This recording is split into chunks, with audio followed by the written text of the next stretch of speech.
साथियों नमस्कार। आप देख रहे हैं टिप्स सिविल सर्विसेज और मैं हूं श्रीकांत त्रिपाठी। पूरी दुनिया दो विश्व युद्धों की विभीषिकाएं झेल चुका था।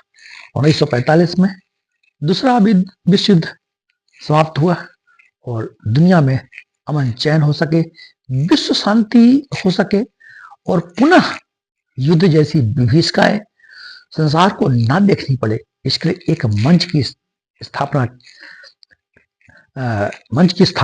की आवश्यकता महसूस की गई। इस आवश्यकता की पूर्ति के लिए 24 अक्टूबर 1945 को संयुक्त राष्ट्र संघ की स्थापना की गई। इसका मुख्यालय न्यूयॉर्क अमेरिका में है। इसका उद्देश्य यही था कि पूरी दुनिया में शस्त्रों की होड़ खत्म हो, विश्व शांति हो और दुनिया में भाईचारा और अमन चैन लौट सके।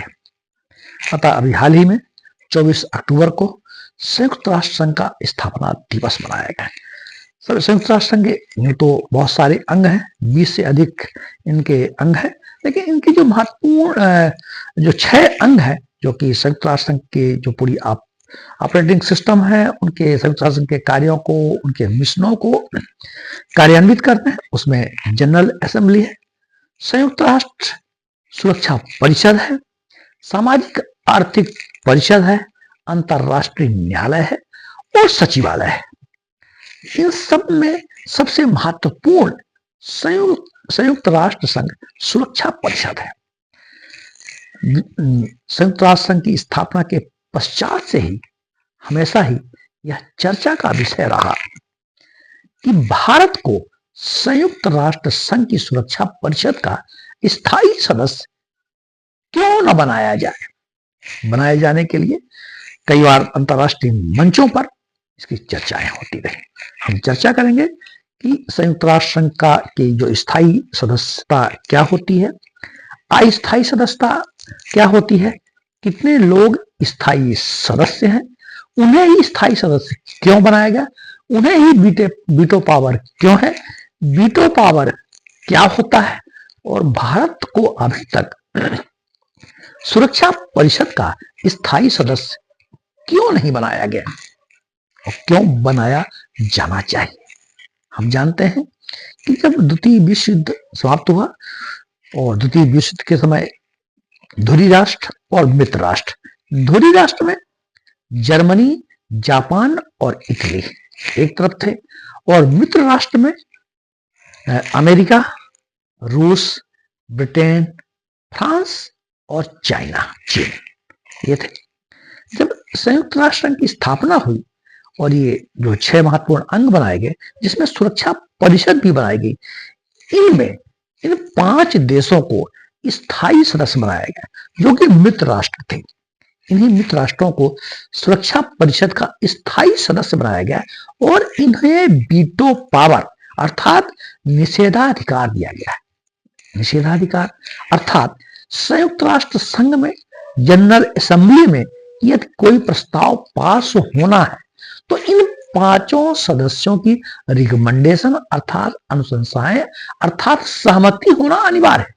अगर इन 5 सदस्यों में जो कि सुरक्षा परिषद के स्थायी सदस्य हैं, जैसा कि हमने आपको बताया, अमेरिका, रूस, ब्रिटेन, फ्रांस और चीन, ये सुरक्षा परिषद के स्थायी सदस्य हैं। जनरल असेंबली में संयुक्त राष्ट्र संघ में यदि किसी कार्य को क्रियान्वित करना है, कोई प्लानिंग को इंप्लीमेंट करना है, किसी को सदस्य बनाना है, सुरक्षा परिषद का सदस्य बनाना है, जनरल असेंबली की सदस्यता दिलानी है, संयुक्त राष्ट्र संघ की सदस्यता दिलानी है, तो इन 5 राष्ट्रों को जो स्थायी परिषद के स्थायी सदस्य हैं सुरक्षा परिषद के, इनकी सहमति आवश्यक है। तो आखिर ये 5 सदस्य के अलावा दुनिया में अन्य बहुत से मजबूत देश हैं, जिसमें भारत भी एक महत्वपूर्ण देश है। विश्व का सबसे बड़ा लोकतंत्र है, दुनिया की तीसरी सबसे बड़ी अर्थव्यवस्था है, सबसे अधिक जनसंख्या वाला दूसरा देश है, बहुत बड़ी भौगोलिक ज्योग्राफी है इसकी, और सबसे महत्वपूर्ण बात यह है कि इसकी एक विशाल विविधतापूर्ण सांस्कृतिक परंपरा है। और इन सब में भी महत्वपूर्ण जो कि भारत सदा ही उसका पालन करता आया है और पूरी दुनिया को संदेश देता आया है, वह है वसुधैव कुटुंबकम की। पूरी दुनिया एक परिवार है और सबको मिलजुल कर रहना चाहिए। इस मिलजुल कर रहने की परंपरा के लिए भारत ने सदा ही संयुक्त राष्ट्र संघ के शांति मिशनों में जो उनकी पीस कीपिंग फोर्स होती है उसमें भारत के योगदान को हमेशा ही अंतरराष्ट्रीय मंचों पर सभी देशों ने स्वीकारा है और सराहा है। तो आखिर सुरक्षा परिषद का स्थायी सदस्य भारत को क्यों नहीं बनाया गया? कौन इसका अवरोधक है? आमतौर पे 5 जो स्थायी सदस्य हैं तो अमेरिका, रूस, ब्रिटेन और फ्रांस को सहमत होते हुए देखा गया है कि भारत को स्थायी सुरक्षा परिषद का स्थायी सदस्य बना दिया जाए। क्योंकि तो अवरोधक कौन है?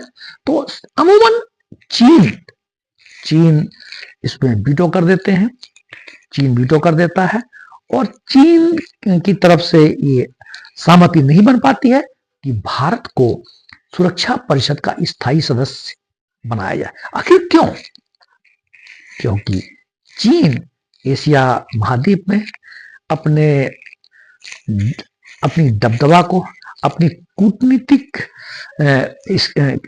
व्यवस्था को कायम रखना चाहता है, अपनी शक्ति को बनाए रखना चाहता है। और हम जानते हैं कि अमूमन चीन का जो झुकाव था पाकिस्तान की ओर है, भारत और चीन के युद्ध भी रहे, सीमा विवाद भी होते रहे, लेकिन हाल फिलहाल में स्थितियां बदली, अंतर्राष्ट्रीय परिदृश्य बदले, कूटनीतिक व्यवस्थाएं बदली हैं, राजनीति में और कूटनीति में कोई भी संबंध स्थायी नहीं होते हैं। अंतर्राष्ट्रीय आर्थिक व्यवस्थाएं, राजनीतिक परिदृश्य और कूटनीतिक मांग के अनुसार दुनिया के देशों की राजनीति भी बदलती है, सोच भी बदलती है, दृष्टिकोण भी बदलता है और कूटनीति भी बदलती है। भारत और चीन को नजदीक आते देखा गया है।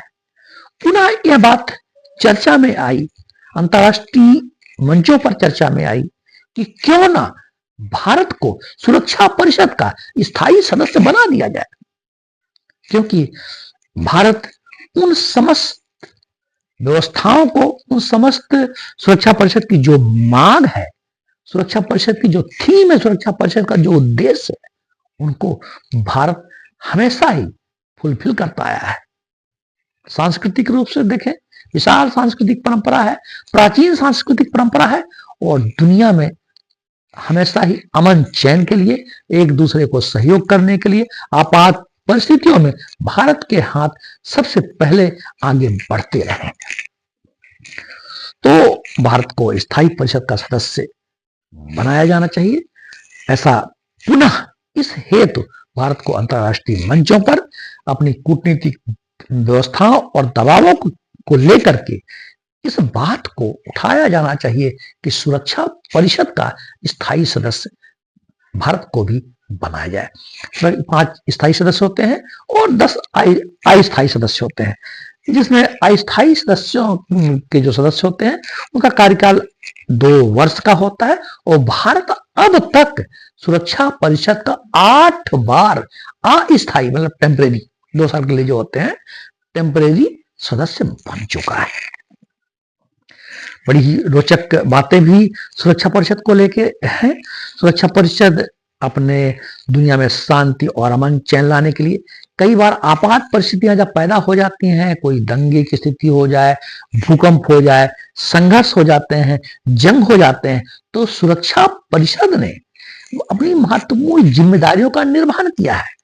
राशन की आपूर्ति करानी हो, मेडिसिन हो, एजुकेशन के क्षेत्र में हो और दुनिया में संघर्ष विराम कराना हो, युद्ध को रोकना हो, तो सुरक्षा परिषद ने अपनी जिम्मेदारी का निर्वहन भी किया है।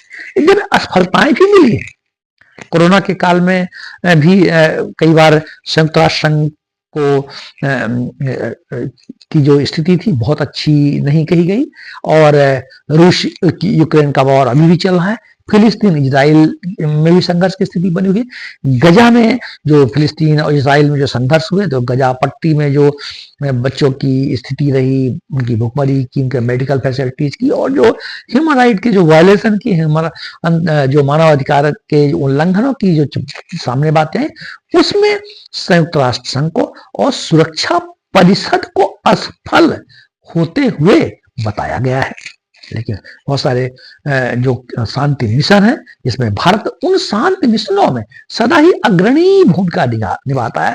सुरक्षा परिषद को जहां भी संघर्ष की स्थिति है, कोई आपात परिस्थिति बन गई है, कोई भूकंप आ गया, कोई संकट आ गया, कोई आपदा आ गई, कोई आपातकाल निर्मित हो गई है, उसमें सुरक्षा परिषद अपनी पीस कीपिंग फोर्स के माध्यम से, अपने शांति व्यवस्थाओं के माध्यम से, अपनी मध्यस्थता के माध्यम से दुनिया में शांति पैदा करने का प्रयास करता रहा है। और भारत इनमें हमेशा ही अपनी अग्रणी भूमिका निभाया है। एक आध दो रोचक बातें हैं।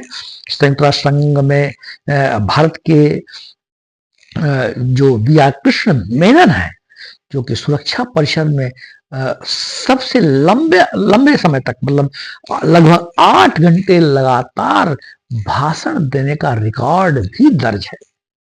तो ये कुछ एक रोचक बातें हैं। वी.आर. कृष्ण मेनन की बड़ा ही लंबा स्पीच जो 1957 में दिया था, जम्मू कश्मीर के मुद्दे पर दिया था, तो उनका ये अब तक का जो 8 घंटे की स्पीच थी, ये सबसे लंबी स्पीच मानी जाती है, लॉन्गेस्ट स्पीच मानी जाती है, जो कि उनके रिकॉर्ड में अंकित है। और हमारे देश के प्रधानमंत्री अटल बिहारी वाजपेयी का संयुक्त राष्ट्र संघ में हिंदी में दिया गया भाषण भी अक्सर प्रशंसा में रहता है, चर्चा में रहता है। और हिंदी में आपने भाषण दिया था, और माननीय सम्माननीय अटल बिहारी वाजपेयी जी का की जो स्पीच थी, वो विश्व प्रसिद्ध वक्ता थे। भाषण, उनकी स्पीच बड़ी ही प्रशंसनीय थी और बड़ी ही निरपेक्ष और निष्पक्ष हुआ करती थी। तो इस तरह सुरक्षा परिषद में भारत को स्थायी सदस्य बनाए जाने के लिए पुनः एक चर्चा की लहर चल रही है। भारत को सुरक्षा परिषद का स्थायी सदस्य बनाया जाना चाहिए या नहीं? आपके क्या विचार है? आप अपने विचार जरूर शेयर करिएगा। जय हिंद, जय भारत।